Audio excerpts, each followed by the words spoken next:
Sinamahan ko nga pala ang lola ko dito. Pupunta nga pala kami ng Kapas at bibili ng gamot niya. At ayan, sumakay kami ng modern jeep. Dahil nga 87 years old na ang lola ko, kaya kailangan niyang may kasama pag umaalis siya. Diyos ko, may palampas kami pa.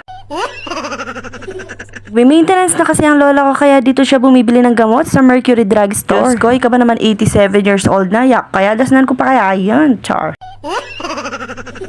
Pagkakita ko nga parang ginagawa ito at nire-renovate ko, kaya pala pantulan kaya sinawa ko mantong kitang Mercury makasulat kayang ngarap na yan. Pagpasok nga namin dito para kang donya at pagbubuksan ka ng pinto, char. Kaagad nga binigyan ng number yung lola ko dahil priority lane siya. Hindi lang naman gamot yung binibenta dito at marami pang iba. Diyos ko, kapres ko, may pasno ko kayang pali. Nagabamban kayo, siguradong kilala niyo yung lola ko, char. Siya lang nga pala si Apo Marie. Diyos ko, lintono rin mabuti ng buwak ka apo ko, charis. Ang binili pa lang ng gamot ng lola ko ay para sa sugar and then gatas na glucerna. At ayan na nga ang lola ko nagbibilang ng pera para magbayad. Dalawang klase lang pala ang binili ng lola ko pero may 4K plus niya. Diyos ko, kakamal pala mag-maintenance. Diyos ko, paano naman kung nagme-maintenance ka at wala kang pera? Hinihintay na nga namin dito ang resibo para makauwi na kami. O ining seli ng gatas apo ko. Diyos ko, kakamal na yan. Nawin nyo naman. Ay, Diyos ko, masinop ya talaga yung apo ko. Mga mare, may discount na dun yung lola ko at 4K plus pa yung binayad namin. Nagtingin-tingin pa nga ng tinapay yung lola ko dahil nagugutom daw siya para may kakainin siya sa bahay. Maghanap daw ako ng tinapay na hindi mataas sa sugar. Diyos ko, mayumo lang ang Denny.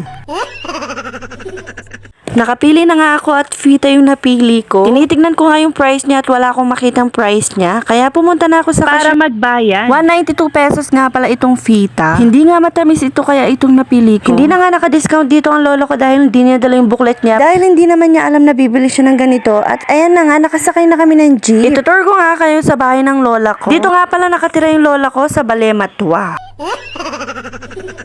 Dalawang padlock nga pala yung ginawa ko dito. Ayan, padlock number 1 yung nakakadena at ay yung isa. Hindi na nakakapaglinis dito yung lola ko dahil matanda na. Kaya naman nagmap ako kanina bago kami umalis. Manalata naman sino pi lola ko kayang sobrahan nakadakal gamit. Char.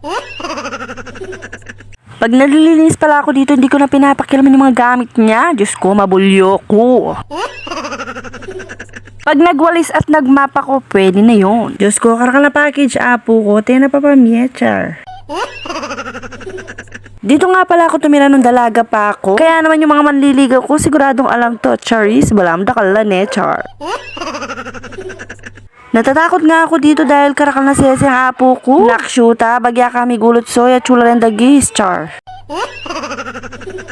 Eto nga pala yung mga santo dito. Ayan, malapit kasi yung lola ko sa Pisamban. Hinintay ko na din pala yung oras dito at uwian na ni Kuya Shanya. Para hindi na muna ako umuwi sa bahay para hindi ako makita na scan. Diyos ko, mesa sa di papa kong maningat, char.